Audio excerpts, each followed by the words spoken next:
protams, kad tu stīkli nospiež, tad, protams, ka bicīs nav jau liels, bet jānobučā. Jau bies viņam smilts met virsū. Jā, tu aizsardzību spēlē, ne? Tas jau nav vairāk volejbols, tas handbols, ka mēs ķeram bumbai. Rezultāts nav galvenais piedalīties. Man Mišam svarzāls abonements jāuzdāvina, tad mēs būsim plus-mīnus vienā līmenī. Labdien, skatītāji un klausītāji! Esam atpakaļ podkāstā Met augšā, ilglaicīgākajā volejbola podkāstā Latvijā. 12. epizode ir gaisā, pavasars klāt, vasarīgs vēsums. Visi esam noteikti, ka šobrīd skatāmies hokeju. Ties gan ierakstam šo epizodu pēc spēles ar ASV. Turnīrs Latvijas izlasē ir noslēdzies, bet kāpēc varbūt pagājušajā nedēļā nebija epizode? Savā ziņā hokeja dēļ, savā ziņā mācību dēļ. Bet ar jaunu spāru metamies iekšā. Zāles sezona klubiem jau ir pilnībā, manuprāt, noslēgusies visur, arī zemākās līgās. Jā. Priekšā Nācija līga un pludmales volejbols. Bet jā, šodien daudz kas sakrājas, par ko parunāt. Un, bija veiksmīga pēdējā epizode, manuprāt. Bija tiešām interesants saruna ar Gustavu un Kristiānu. Paši Džeki arī teica, ka ļoti patika. Arī kaut kāda publicitāte jau parādījās. Jā, arī mums. Un ļoti patīkami bija saņemt shoutout no Beach Volleyball LV. Tas nebija, mēs to nesarunājām nekādā veidā.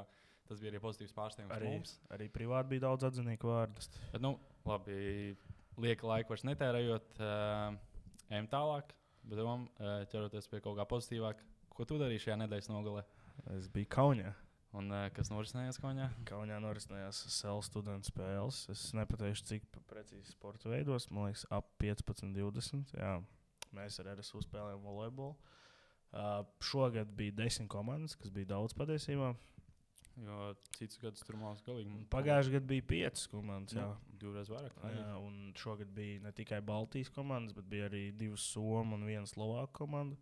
Varbūt tiem, kas nezinu, tad SEL spēles vairāk koncentrējas tieši uz Baltijas valstīm. Baltija un Somija. Atvērts ir jebkuras universitātes un komandas var pieteikties spēlēm. Tur principā mainās tikai tas izmaksas uzreiz, ja tu esi no citas valsts. Jā, bet likās, ka tie Somi un Slovāki būs baigies sitēji, ka viņi ir atbraukuši speciāli tā uz Kaunu, bet man liekas, ka pēdējās 3 vietas bija šīm 3 universitātēm.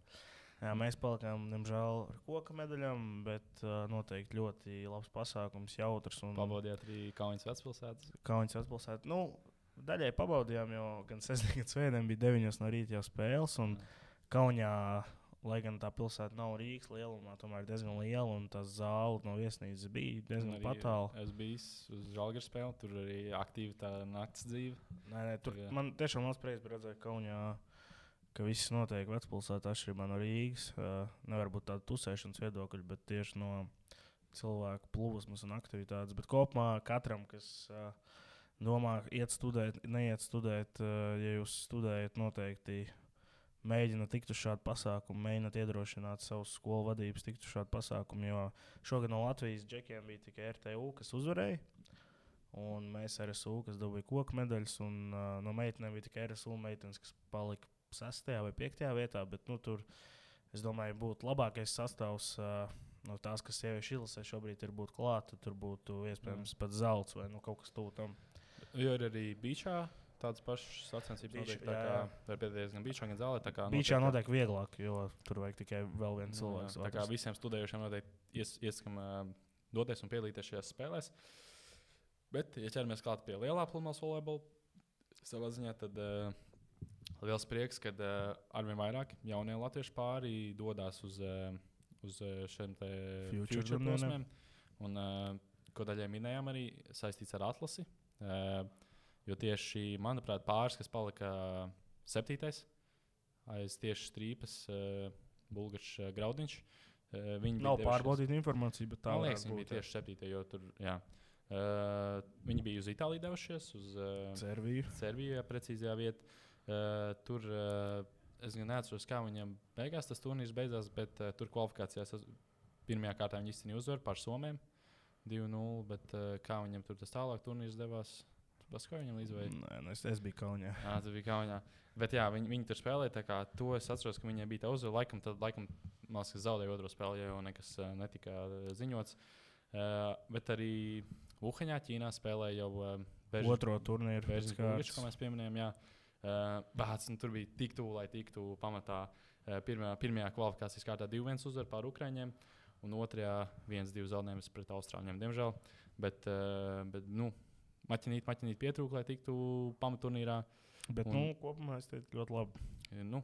Progress jūtams, bet liels prieks par mečām, kas izvēlējās nedoties uz otro atlases kārtu, ko mēs jau runājam, kad pārējiem, kad sanāks tomēr izvēlēties vai nu izlaist šo pasaules posmus un doties uz atlasi. Kā redzam, tad es nezinu, kāds viņam tas plāns īsti kā komandai iekšienē, kad vai viņam tas nācija kauss tā kā neinteresē tik ļoti, ka viņam vairāk koncentrējas tieši uz punktu iekrāšanu šajā brīdī.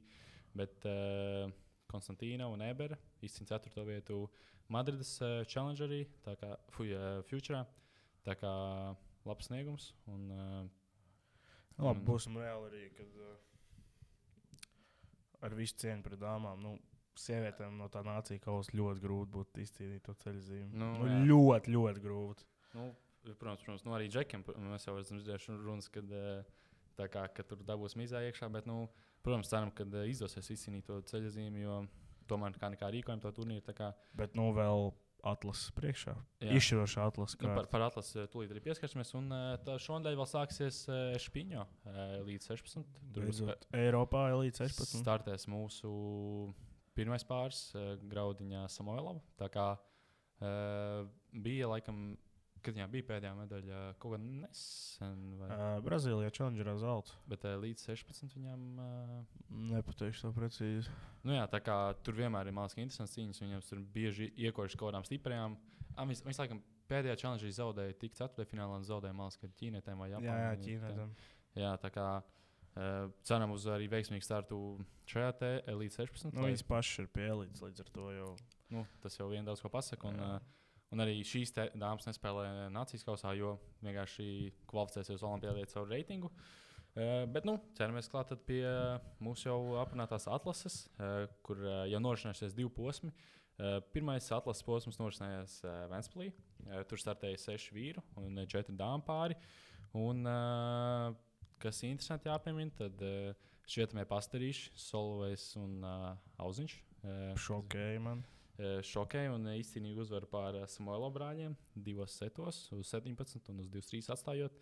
Bet, diemžēl, dabūja beigās kārtīgi pa muguru otrajā spēlē, paliekot uz kaut kāds 7. Un beigās šis sačakarāts šī attiecība un netika tā tālāk. Un spēlē par 5. vietu. Atteicās no cīņas. Tā kā it kā trauma, bet gan jau ka nebija. Vienkārši atteicās. Kas vēl interesanti, ko varam pieminēt tieši par šo te atlases, tad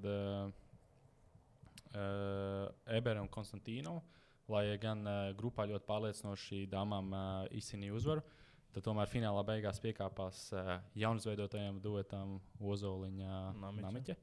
Un šis tātad New Team on the Block, kurš beigās tomēr finālā izcīna uzvaru šajā pirmajā posmā. Un tātad šeit vienkārši princips pilnīgi vienkārši uzvarētāja komanda saņem attiecīgi 6 punktus. Ja? Džekiem, jā. Džekiem 6, 5, 4 un dāmām attiecīgi 4, 3, 2, 1 virzoties uz beigām. Un Džekiem beigās uzvarēja izcīnīja uzvaru Pļaviņš Fokerots. Tas bija gaidīti. Jā. Kādā vispār izdevās paskatīties kaut kādas spēles, jo es uzmetu tāds? Man sanāca, es finālu redzēju. Labi, es teikšu, ka kad pirms turnīra es teiktu, ka viņi pārliecinoši uzvarētu. Es tos izšķiru 4 pāris.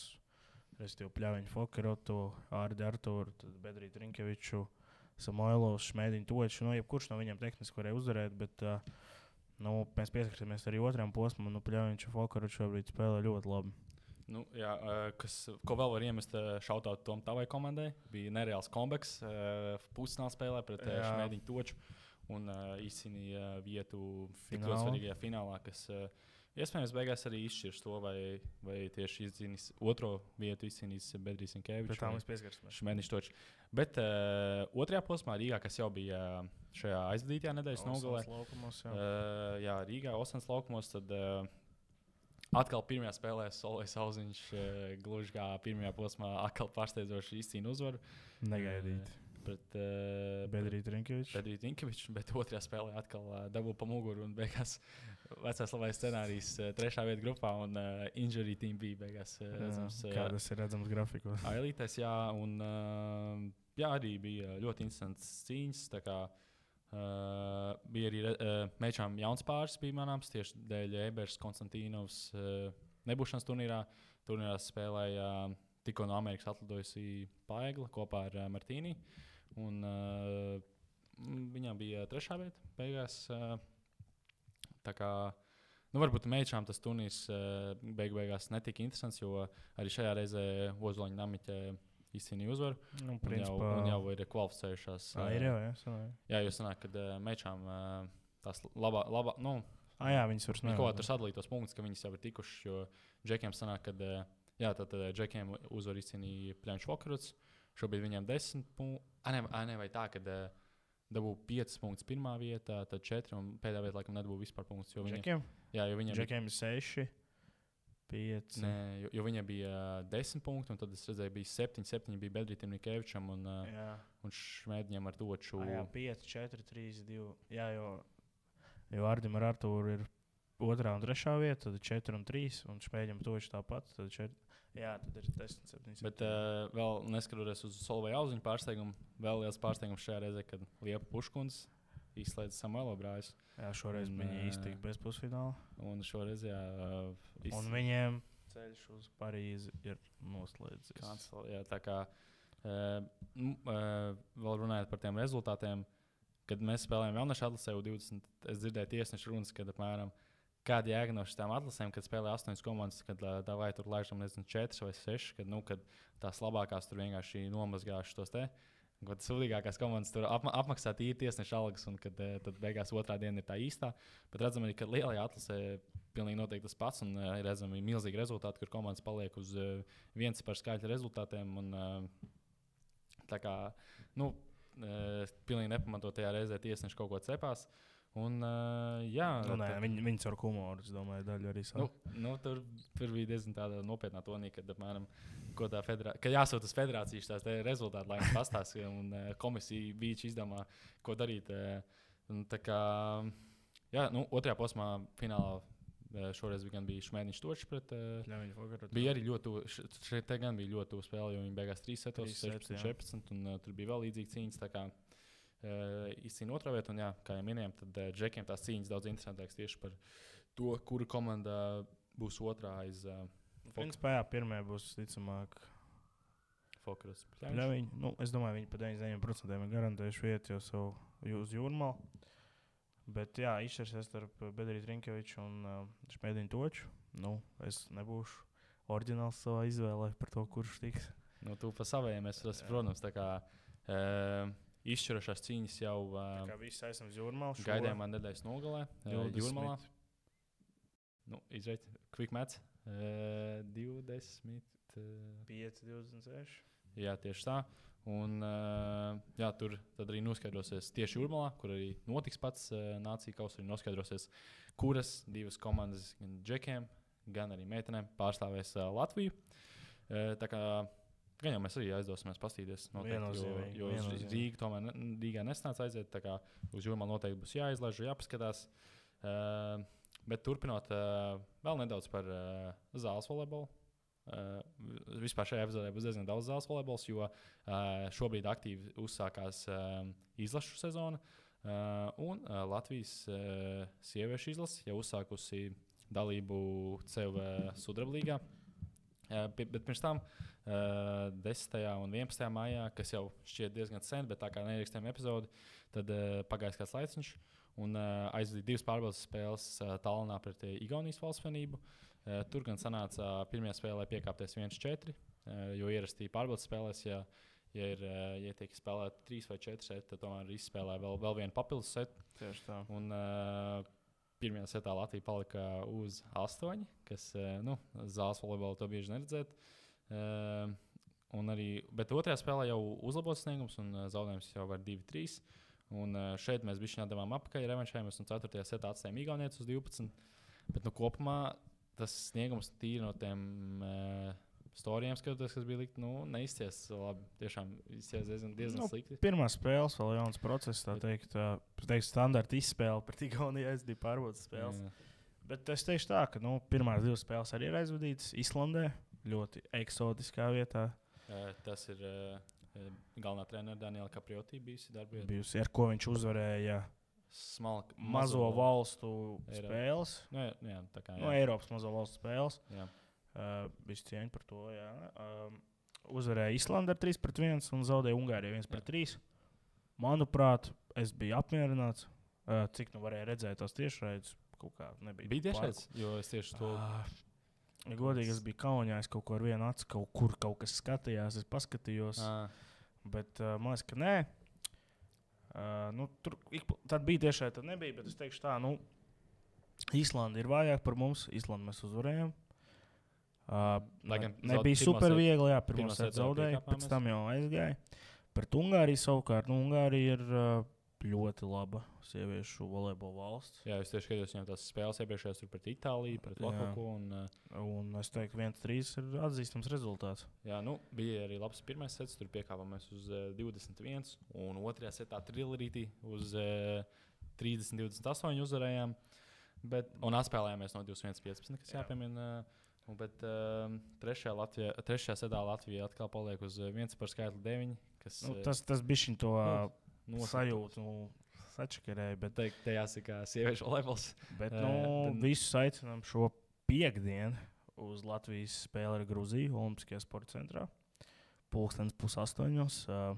Biļetes ir pieejams bez rindas.lv, kā arī TV4 būs tiešraidi. Mēs droši vien, kad būsim klātienē. Arī aizdosimies. Mēs uzreiz pēc spēles varētu varbūt kaut ko ierakstīt vai kaut ko izdomāt. To mēs izdomāsim, jā, bet šeit jāpiemina interesants fakts, kad bija paredzēts sākotnēji 2 spēles Latvijas izlasē. Gan piekdien, gan svētdien, bet Bosnijas un Hercegovinas izlase ir noņēmusies no starta Sudraba līgā. Kāds tas iemesls? Es nezinu precīzi, zinot Bosnijas un Hercegovinas tādu sporta vēsturi, gan jau kaut kas ir naudā. Es neredzu citu iemeslu. Bet jo viņas jau arī nav nemaz tik sliktas. Viņas ir diezgan labas. Un par Bosniju un Hercegovinu būs jāspēlē arī kvalifikācijā, atcerēsimies. Tas jau ir augustā, bet līdz ar to nevis 2, bet 1 spēle būs, diemžēl. Bet Gruzija ir tāds pretinieks, ko es teiktu, kad mums ir jāuzvar. Gruzija uzvarēja Fērsals un zaudēja Melkalnē. Fērsals visu cieņu, bet... šis nebūs viņa turnīrs. Fērsals Džeki pierādīja jau pagājušajā gadā Sudraba līgā. 7. 8. gada spēlē. Nē, visu cieņu, ka viņi kaut ko dara, bet tur nekas nebūs. Kas jāpiemina, varbūt žēl, ka tikai 2 komandas tiek tālāk uz finālu. Izspēle finālā starpā nav nekāds Final Four, kas būtu interesantāk, jo es teiktu Final Four. Varbūt pie labiem mēs varētu aizsniegt, jā, bet finālā ļoti grūti tikt būt šajā reizē. Jo tādā kopējā rangā tagad ar Bosnijas izstāšanos es Latviju ierindotu 5. vietā, kas tāpat būtu aiz Final Four, bet jāspēlē, jācīnās. Tāpat varam pieminēt, ka tā Melkalna pati, kas būs mums kvalifikācijā, uzvarēja gan Fērsals, gan Gruziju. Tā kā, būs labi salīdzināt tagad, ka mēs spēlēsim Gruziju, kā mums ies. Bet skatoties šīs sieviešu spēles, pieķēru sev pie tādas domas, ka es nesaprotu, kāpēc Latvijas izlase tāpatās nespēlē vīriešiem tieši nespēlē Sudraba līgā, jo tur tas komandas skaits ir ļoti mazs, kas nozīmē, tās izmaksas nebūtu tik daudz. Un mums jau nav jāspēlē pirmo sastāvu. Reāli, es nezinu, ņemam tur, labi, iespējams, tur, Rokjāns tagad būs arī lielā izlasē, bet ņemam jaunos, ņemam tur Rokjānu, ņemam vēl kādu, ņemam to pašu Stieģeli un ņemam reāli jaunos džekus un vienkārši spēlējam tajā. Protams, tās būtu izmaksas atkal, bet gan jau viņas varētu kaut kādā veidā minimizēt šajā reizē, tur varbūt netrenēties tur tik labos apstākļos vai kaut kā tā, kaut kā izdomāt, ka tomēr kaut kā startējam, jo tā, ja mēs vēlamies koncentrēties uz to kvalifikāciju, tad labi, neaiztiekam to pamatsastāvu, bet spēlējam varbūt ar tiem, kas izlasē ir kā tādi otrā plāna džeki un kaut kādus jaunos ņemam klāt. Vīrieši izlasē, kā mēs zinām, nav galvenā trenera vēl, bet izskatās, ka tas būs mūsu pieminētais Krastīņš. Es dzirdēju, ka tur pa 95% tas ir labs info, kad tur laikam pa 90%. Gan jau būs done deal drīzumā. Jo es kaut ko dzirdēju, kaut kādu interesantu situāciju, kad kaut kādiem iemesliem tur laikam tie Ukraiņi grib kaut kā nelaust vai laust to kaut kā tur. Es izneatros. Vispār es sapratu, es dzirdēju no saviem avotiem, ka Ukrainā vispār ir interesanti, jo spēlētāji ir neapmierināti federācija, daļai tāpēc, ka uģis nepaliek, un daļai tāpēc, ka viņus kaut kā, ja tur ir transfers, tad viņiem ir caur federāciju Ukrainas, un Ukrainas federācija kaut ko saka pretī viņiem, un tur volejbolam nav tie labākie laiki, nevis no spēlētāja viedokļa, bet no tīra visas informācijas. No birokrātijas viedokļa, kā vienmēr. Protams, tas ir visur. Bet, ķeramies klāt pie lielās sieviešu volejbola, tā teikt, kur spēlē pasaulē labākās valstis, jeb tā zinām arī kā Nācija līga. Varbūt tiem skatītājiem, kas nav informēti par šādu turnīru, tad šis ir turnīrs, kur spēlē labākās sieviešu izlases. Tieši šogad. Un vīrieši arī, bet sāksim ar sievietēm. Sāksim ar dāmām, jo dāmas arī pirmās tomēr sāka spēles. Tātad, ja par tieši Nāciju līgu, tad varam pieminēt īros faktus, ka šī ir 6. reize, kad turnīrs norisinās tieši šādā formātā, kur spēlē 16 valsts un 8 tiek tālāk playoff kārtā. Uz Final 8, jā. Tātad, kā jau minēju, tad Nācija līgā spēlē labākās komandas pēc pasaules reitinga, kā arī skatoties tur pēc konfederācijām mācīja kaut kādā veidā. Tur ir tā, ka kopš tās jaunās sistēmas, sākotnēji bija 16 komandas, un tad vienkārši katru gadu ir viena relegation. Bet arī jāskatās, no kura kontinenta ir. Tur ir Challenger kauss, kur tātad principā var tikt iekšā var tikai no Challenger kausa, kur tu vari tikt. Eiropas gadījumā uzvarot zelta līgu. Ne tikai zelta līga, tur laikam top 2 no zelta līgas bija. Kas attiecas no gada laikam. Jā, tad principā katrs tās, sanāk, Eiropā tā ir zelta līga, bet citās tur tas kā savs konkrētais turnīrs. Pagājušajā gadā Challenger kausā vinnēja Francija, kas arī tika šogad Nācija līga. Tas bija pārsteigums. Es nezināju, ka dāmām nav tā kā džekiem. Bet interesanti ir, kad tieši relegationā var tikt izvēlētas konkrētas komandas.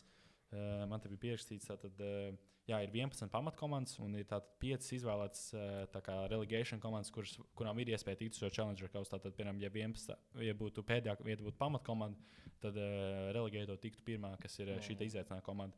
Un kas man pārsteigums, tad labi saprotam, tur bija Francija un kaut kādas vēl sliktās valsts, bet šogad par Challenger komandu ir izvēlēta arī Polija, kur pagājušajā izcīnīja 3. vietu Nācija līgā, un arī Dominikānas Republika, kas bija playoffā. Tad, protams, tur vēl 3 Francija un vēl 2 tādas vājākas valstis, bet pārsteigums, ka arī principā Polija pie sliktāka snieguma. Labi, protams, viņi nekādā veidā nebūs relegationā, bet tātad vispār tāda iespēja pastāvētu. Un, tad, kā minējām, tad 8 komandas tiek playoffā. Tur tātad šis turnīrs norisināsies no 14. māja, jau iesācies. Pirmā nedēļa jau tika aizdīta līdz 23. jūnijam. Un 12 spēles aizved ar visām nespēlē. Tas ir interesanti, ka nespēlē visas. Tā kā tieši izvēlas kaut kādas 12 spēles. Līdzīgi kā NFL, tas ir amerikāņu futbolā. Jā, un vēl interesanti, kad tātad mainās šīs lokācijas. Tad turnīrs tur vienreiz noteikti tur, piemēram, Kanādā, kur izvēlēts kaut kādas konkrētas komandas, kas spēlē. Tur, piemēram, 4 jāspēlē parasti vienā vietā. Jā, tad tādiem patiem pūliem saucamiem sadalīts. Un tātad, viņas tur tā kustās. Tur, principā, samētās pa visu pasauli. Un šogad finālu rīkos Taizeme. Un, kas interesanti, tad sanāk, kad tātad, piemēram, ja tiek top 8, bet šī host, tātad valsts, ja rīkotāja valsts fināla vietas tiek automātiski. Tā kā, principā, šogad Taizeme liela iespēja, ka varētu arī nekvalificēties. Pirmās 7, ticamāk, tiks. Jā, tad tiks pirmās 7 un 8, diemžēl, nāksies izstāties kaut vai tā, ka viņas it kā būtu pēc tā formāta.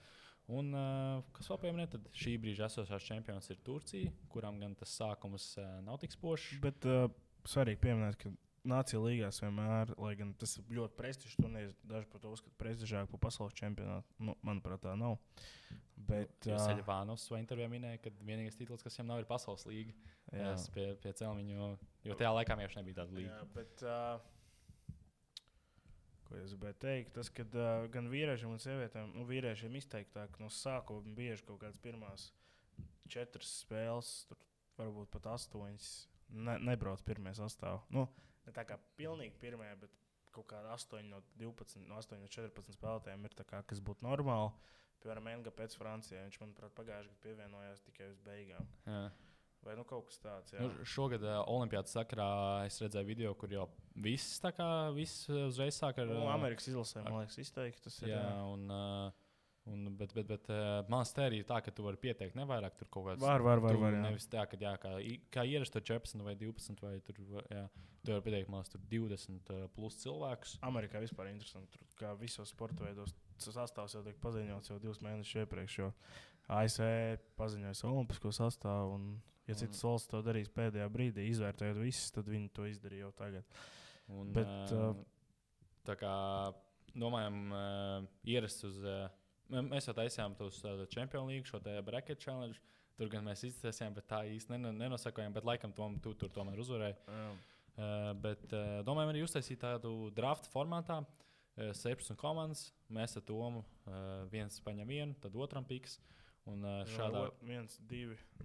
Jā, šādā veidā tātad izvēlēsimies katrs 8 valstis. Un tad skatīsimies, kā mēs darām tā kā vācam punktus, kad piemēram tur... Es domāju, skaitam uzvars. Uzvars? Jā, jo... Neliela tehnisks dabas jautājums no mūsu puses. Esam vienojušies par to, kāds būs formāts tātad šim mūsu draftam. Un, jā, tad, kā jau minējām, tad sāksim ar dāmām. Tom, davai, es domāju... Tātad par to pašu formātu. Tātad nolēmām, ka dāmām vienkārši...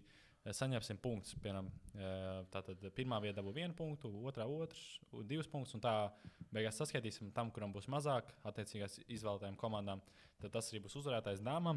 Bet tā kā džekiem tikai šodien sākās turnīrs, un manuprāt aizdīts šobrīd tikai 2 spēles, tad arī džekiem ņemsim pēc kopēja uzvaru skaita. Tā labi, tas dāmām es sākšu, tu sāc vīriešiem. Tā labi, dāmām es ņemu... ņemšu Poliju. Nu, tas bija arī mans pirmais piks. Un, jo Polija dāmām arī spēcīgi. Tā kā, viņas ir ieskrējušās šobrīd. Bet, tev 2 piki. Jā, es nebūšu oriģināls. Un, es izvēlēšos dāmas, kas nospēlē pagājušajā ļoti labi. Es ņemšu Ameriku un arī Turcijas valstsvienību. Ok. Turcija gan šobrīd nav tik labi sākusi. Labi, sieviešu volejbolā zīlē, tur tā kā es nezinu kas, bet es ņemšu Serbiju. Serbiju? Tiešām? Jā, esošās pasaules čempions, manuprāt. Ok. Un es ņemšu... Serbija pēc 4 spēlēm ir šobrīd 11. vietā, ja kas tev atgādina. Jā. Un es ņemšu Brazīliju. Okay. Serbija būs mana gambles. Ok, tā tad... Tu šauj uz zemiem. Nu, tad man tālāk iet Itālija un Ķīna. Tad 2 šīs te liela valsts. Nu, es sākumā nebūšu oriģināls. Man tā, es tā klasiski. Tā labi, es ņemšu tad ASV. Man jau ir ASV. Tu paņemi? Jā. Tad es ņemšu, man jāņem Japāna ir. Ok, Japāna. Un lai iet Dominikāna. Dominikāna, ok. Nu, Dominikāna arī ir tāda jaudīga valstsvienība, bet manā vismaz rankingā viņas ir tikai 9. vietā. Nu, man tālāk iet Vācija, kas šis būs mans low picks, jo viņas arī šobrīd diezgan slikti izskatās, tikai 12. vieta. Bet turnīrs garš, tā kā neko nevar zināt. Un tad tālāk man iet Nīderlanda. Cik mums paliek komanda? Tātad tev iespēja paņemt ir Kanādu, kas šobrīd atrodas 4. vietā, diezgan augstu. Tā kā tad vēl palikusi ir Bulgārija, Francija, Taizem un Dienvidkoreja. Tā labi, es ņemšu tad Kanādu. Ok. Un Dienvidkoreja. Tā. Man tālāk iet Bulgārija un debitante Francija. Un sanāk, man paliek pārējā viena. Ko? Jā, tev pats sanāk pēdējā. Tev iet Taizem. Taizem, jā. Nu, Taizem būs vismaz plēfā noteikti tā kā. Vai katram sanāk pa 8, vai ne? Tātad 1, 2, 3, 4, 5, 6, 7, 8, 1, 2, 3, 4, 5, 6, 7, 8. Jā, okay. Ideāli. Ok, tātad dāmām esam noskaidrojuši savus pikus. Noteikti skatītāji gan jau jums arī kaut kā galvā ir tas rankings, kā jūs ko domājat. Tā kā Tā kā jā, sakosim līdzi un redzēsim tajā beigās, kā kuram ir labāk veicies savā ziņā šajās te prognozēs. Bet arī džekiem tieši šodien startē 21. maijā. Nācija līga. Formāts tieši tāds pats kā dāmām. Tur jau mēs ieskicējām to bildi un arī pašu formātu. Jaunpienācēji ir Turcija, kas saistīja Ķīnu. Un vīriem fināls notiks Lodzē. Polijā. Tas ir Polijā. Un esošie čempioni šobrīd tieši ir Polija Nācija līgā džekiem. Tieši arī pagājušajā mājās uzvarēja. Un, tad lieki nemarinējot, varam ķerties arī pie džeku drafta. Tu vari sākt. Jā, man šoreiz pirmā roka. Un gluži kā dāmām augstu es arī izvēlos USA. Labs pīks. Tā, Džekiem ir grūtāk vai vieglāk? Man liekas, ka grūtāk. Jo viņi daudz spēcīgs un viss kaut kas var izšaut, man liekas. Labi, es ņemšu Itāliju. Ok. Un šito tu negaidīsi? Nē, labi, es pārdomāju. Es ņemu Brazīliju. Itāliju un Brazīliju. Ko tu gribēji ņemt? Serbiju. Serbi, arī viņi ir labi, bet es nezinu, man liekas, viņam bišķi paudz tā noveco. Es tieši to pašu arī par Itāliju domāju. Es viņus arī gribēju ņemt, bet man likās, ka viņi noveco. Man tālāk iet arī viena no turnīra favorītiem un esošie čempioni Polija. Un arī viena no maniem personīgi mīļākajām komandām stila ziņā un arī spēlētāju ziņā, tā ir Francija. Poļi, man liekas, tāds dārga piks, jo ja viņi ir tikuši jau tālāk, tad tur tā. Tā labi, es ņemu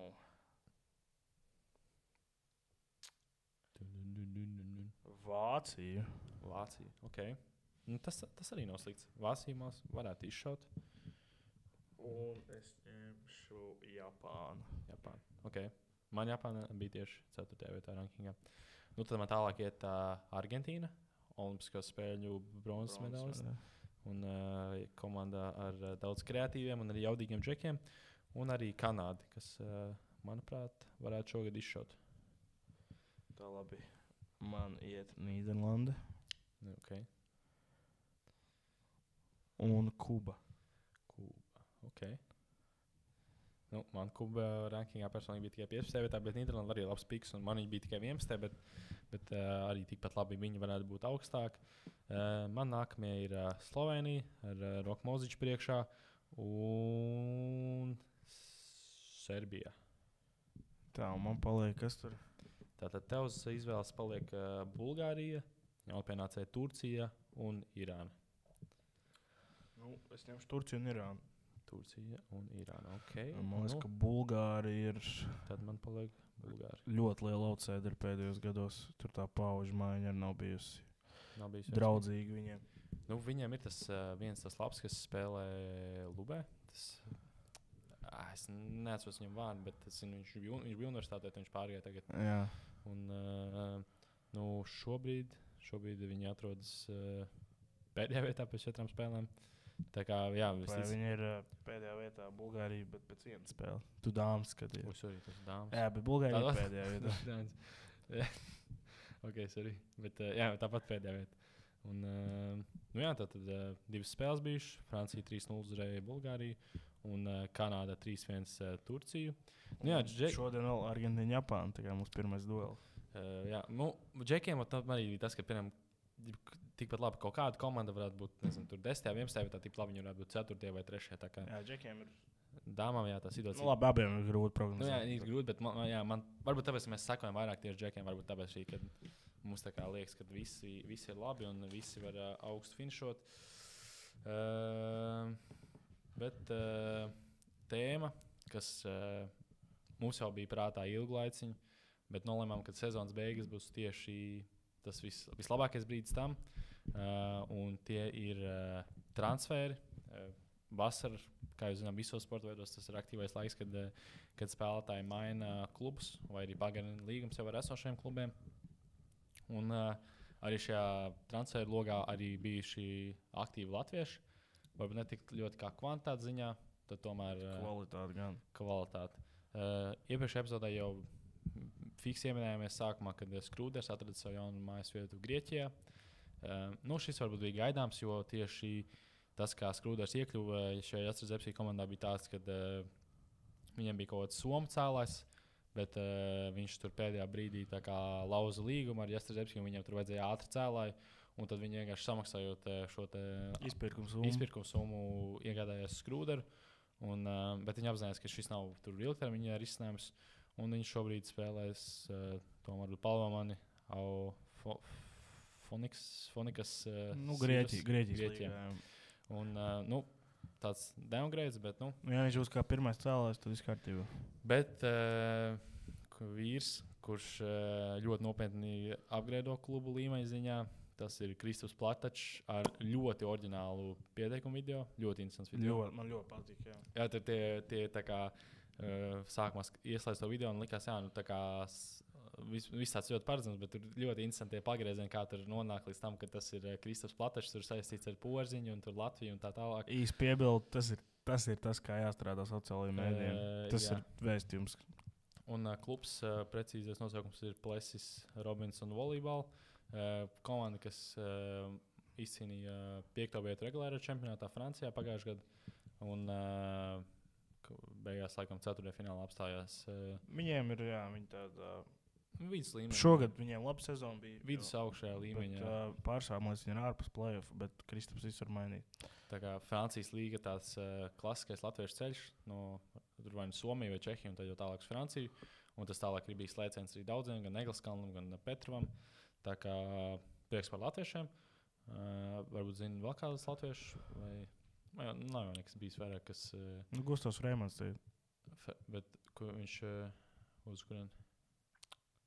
Tu domā par Franciju vai vispār? Es domāju par transferam. Renārs Pols Jansons. Jansons uz Beļģiju vēl? Nē, uz Čehiju. Uz Karlo Varsko, jā. Viņš bija... Beļģija, Somija, Čehija. Jā.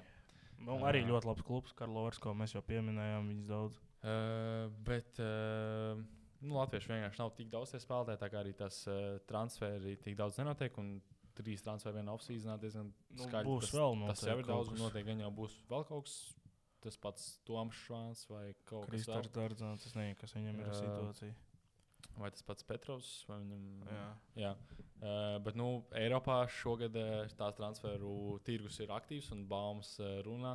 Un tieši vislielākajā volejbola tādā communityjā vai vietnē volejboks tur ir manāms ļoti daudz baumas. Un tur arī tiek atspoguļot visi dandīli, kas jau ir pabeigti. Un, Itālijā tas saraksts ir milzīgs, bet varbūt varam pieskarties kaut kādiem lielākajiem. Tātad Jāndijs Līls dosies uz okupantu līgu, kas ir tā negaidīt, kad Brazīlis dodas uz šo te līgu, kur ārzemnieki retums tikai ir. Tur spēlē Kristensens un šis Grebeņikovs. Es pārvinos, ka viņi kā spēlē tur, bet tāpat es viņiem atļauju arī izlasē spēlēt. Un neviens tur lielo brēku volejbolu neceļ. Tur nekas nemainās, jā, no tā. Kas vēl? Tātad no Monzas Eriks Lobkis, vai tas ir precīzi tātad kanādietis, kurš aizdīja labu sezonu Monzā. Tātad šobrīd pāriet uz Lubi. Un neretums Monzas spēlētājs šogad tieši pamatīs komandu un dosies uz citām spēcīgākiem klubiem. Vēl tātad, ko mēs jau minējām, tad Bruno šobrīd vai nu dosies retairementā, bet zināms, ka viņš pamatīs Monzu un dosies Modēnu. Modēnu un vai nu retairementā vai atpakaļ uz Brazīliju. Vai visticamāk atpakaļ uz Brazīliju. Varam pieminēt vēl, Urošs Kovčičs no Serbijas, kas ir bija tādā pīkā, manuprāt, pirms pāris gadiem, kad vēl bija viņš bija labs, jā, arī izlasē ļoti labs sniegumu rādīja. Un ir spēlējis Itālijā no 2012. līdz 2020. gadam, un šobrīd atgriezīsies tieši uz Piacenzu. Kur spēlēs? Nē, nespēlēs. Viņi bija ceturdaļā zaudē. Jā, Milānā. Vēl tāda interesanta, kas krīt acīs, tad Osman Arena uz Monzu. Tad Monza daudz spēlētāju pamet, bet prieks, ka kaut ko arī atgūst vietā. Tad Francesco Resini tātad dosies uz Torijaros, kas ir Japānā. Un tas arī tāds instants trends, ka daudz spēlētāji šogad tieši uz Japānu dosies, kur tikai viens leģionāra limits. Bet izvēlas arī šo ceļu doties. Un varbūt tāds skaļākais transfers, tas ir Ishikawa. Dosies uz Perudžu, kas jau tika skaļi. Tur bija preses konferences liels, redzēju. Un Ishikawa arī liels vārds. Un tātad labs papildinājums Perudžai. Alfredo Leons prom no Perudžas. Baumoka uz Viercas komandu. Es labi baumu, ka viņš uz Lublinu dosies Polijā. Kas, kaut kāds es domāju, ka viņš ies Polijas līgu, jā, uz kur komandu konkrēti to grūti teikt. Jā, jo viņš ir pats šobrīd Polijas valstsvenībā un pilsonis pēc pasas Polis. Patrī uz Galātas Raitas arī ir rumors. Jā, Jans Patrī, tas jau bija jau kādu laiciņu apkārt zināms. To mēs minējām arī. Daudz noteikti, ka būs vēl pieskarsimies kaut kam interesantākam. Varbūt vēl par tām baumām. Man te bija pierakstījis kaut kas interesants, kad Zaicevs iespējams dosies uz komandu, kas tikko atnāca no uzvarēja sērijā 2 un dosies uz augšu tagad uz sēriju A1. Tas ir Groculīna, laikam tā pareizi. Tur arī redzēja vairāk spēlētājiem, kas varbūt vecāki paliek, tad dosies tieši uz šo komandu. Uzreiz jauna komanda iespējas vēl pierādīt, iespēja komandu pierādīt. Jā. Tev vēl redzēja Bruno tieši par Voliju Renata. Bija runas, ka viņš turien varētu doties. Lukarelli, kad varētu arī uz Japānu, uz Stings. Un Rokmozičs varbūt uz Lubi, kā jaunais. Tas no Veronas būtu labs solīts uz priekšu. Kas vēl? Tātad baumo, kad Paulo Porā varbūt no Milānas varētu pārdēt uz Lubi. Un De Falco, ka varētu no Rešovas varbūt doties uz Piečēnzu. Un vēl, kas man iekrit prātā, tad man liekas, kad šim te De Čeko bija done deal uz Modenu. Jā, kaut tāds ir skatījos. Tā kā Bruno pamet. Un tas ir instant trends, kad Itālijā, man liekas, vispār arī volejbolā tā, ka, piemēram, futbolā ir reāli tā, ka tur Džeks no Madrides, tur uz Barcelonu, reti, ka tā iet, vai tā, ka tu regulāri staigā, bet volejbolā reāli tā, ka tu nezinu, tur Džeks spēlē Perudžā, tad viņš dodas uz Lubi, tad tur uz Modenu. Vienkārši, kurš piedāvā tur naudu. Tā kā Gianelli no Trentino uz Perudžu. Jā, tā kā viņš mājas ar plēnām klubiem, tā kā nav šis te varbūt kaut kāds tas, nezinu, morālais faktors vai kā to nosaukt. Jā. Ka tu tā kā negribi iet tur uz tā kā rivalry klubu, bet tur ir vairums šie te kaut kādi piemēri, kur Džeks tur staigā no šiem top klubiem uz top klubiem, tā kā bez jebkādām problēmām. Tā kā. Bet tam noteikti pieskarsimies vēl vasaras laikā. Šajā reizē par transferiem tas arī ir noslēdzošais. Un sekosim līdz Nāciju līgai, kas šodien drīzumā arī viešņa. Dāma. Vēl neteiksim, jo... Atstāsim varbūt pat 2. Atstāsim pārsteigumā. Jā, bet principā arī... Šoreiz par 99% tad viesus nākamajā epizodē sarunāts. Redzēsim, vai nākamdaļ vai aiznākamdaļ viņi pievienosies mums, bet drīzumā. Jā, tā kā sakām līdzi gan dāmu izlasēji, kā veiksies. Sakām līdzi. Godīgi, ideāls plāns ir šonadēļ. Piektdien noskatāmies dāmu spēli, sestdien, svētdien ideālā laikā uz Jūrmalu. Un paralēli tam visu nedēļu sakām līdzi Nāciju līgai. Un Volleyball World rāda visas spēles. Tā kā ja paņemam tur abonementu, tad varam redzēt gan Beachiņu, gan arī Nāciju līgu. Jā, Špiņo vēl ir. Jā, Špiņo. Tā kā noteikti nenožēlosiet abonementu iegādi. Jā, šobrīd ir ļoti aktīvs periods tieši volejbolam saistībā ar Nācijas līgas. Katru dienu pa 3 un pat vairāk spēlēm. Un paralēli tam, viss beach turnīri. Tā kā, paldies, ka klausēties, kā vienmēr arī šajā reizē. Atstājam 5 zvaigznes. Kā vienmēr Spotify, atstājam 5 zvaigznes. Arī esam Apple podkastos un YouTube. Ieliekam laiku YouTube. Jā, laiku YouTube. Iekomentējam kaut ko, ir idejas. Varat rakstīt arī privāti, kā tas bija pēc iepriekšējās epizodes. Jā, tieši tā, kaut kādas idejas, tēmām vai gribat atliek parunāties. Tā kā Droši ir iespēja. Nē, par to, ko mēs runājam epizodes sākumā, ja ir kaut kāda šāda kritika, ko jūs gribat pateikt, tad mums droši rakstat. Jā, galvenais, lai viņi ir konstruktīvi, nevis bez faktiem un nepamatot. Tā kā jā, tas šodien laikam arī viss. Jā, ar nelielu, varbūt negatīvismu piestienu, bet kopumā pēc pēdējās epizodes virzamies tikai uz augšu.